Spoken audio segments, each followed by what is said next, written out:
Hi, I'm Danny Hunter, Victorian Chief Executive here at the Urban Development Institute. In recent weeks, Victorian Treasurer Tim Pallas has introduced changes to stamp duty on development agreements through an important amendment to the Duties Act. The bill containing the changes has already passed through the Victorian Parliament and will become law in coming days. We anticipate this to be on Wednesday the 19th of June. The new provisions will take effect immediately and were the subject of no real industry consultation by government. It is important that you understand what the changes are and what they mean for developers and the land development process here in Victoria. The major change is to impose duty on all development agreements. Before the change, a very limited pool of development agreements attracted stamp duty, but now, after these changes, all development agreements will be taxed provided they are in connection with land valued at more than $1 million. Stamp duty will be imposed on the so-called economic entitlement that a developer obtains under a development agreement. This entitlement is not a legal or beneficial interest in the land, and in fact, the land and the legal ownership of the land remains completely unchanged. What the government is instead seeking to tax is the economic profit or share of future sale proceeds that a developer is entitled to get under a development agreement. The taxation of economic entitlement is not a particularly straightforward thing to do, and it's definitely not easy. It is actually quite unique in Australia, as no other state does it. But nevertheless, the government has forged ahead with the change in the face of widespread industry concern, and it will introduce the law next week through the Royal Assent. So what are the problems with the new law? There are many issues, most of them quite technical, so let me take you through just a few. The tax will be up front. Stamp duty will be collected when a development agreement is executed at a time when the value of the land is unproven and the prospect of profit or sale proceeds is usually many years away.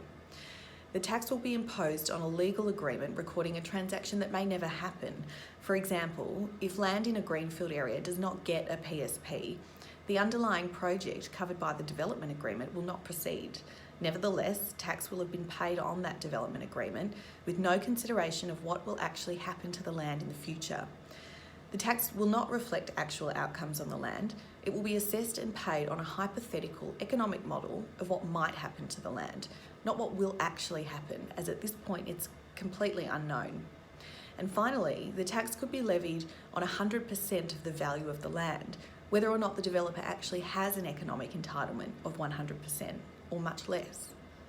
All of these problems with the new laws have been raised with the government directly with the Treasurer's Office and the SRO by the UDIA immediately and directly when we were informed of the proposal. But the bill was passed through Parliament anyway and will be formalised in law in coming weeks.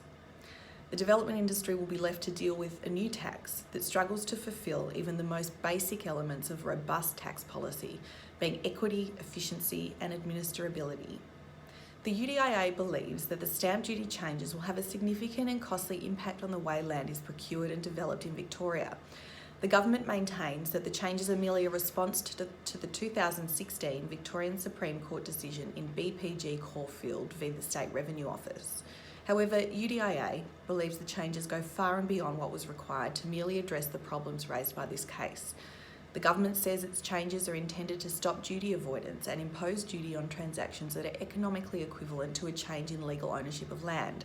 However, we maintain that a development agreement is not a duty avoidance tool and they play a legitimate role in the market in the efficient and cost-effective procurement of development sites that are difficult to value or that have uncertain development potential. We've worked closely with our technical and legal advisors to identify numerous issues with the changes that will have negative impacts on the feasibility of development agreements and ultimately increase the cost of producing new housing in Victoria. The upfront timing of the new tax is a particularly important issue that we've raised with the government. Using the example, for example, of a greenfield development site, the changes mean that duty will be imposed up front, well before government has approved the land development's potential through the state and local planning and approval processes. Duty will be collected well before the community has had any consultation opportunity around the future of the development. It's a really, really tricky issue.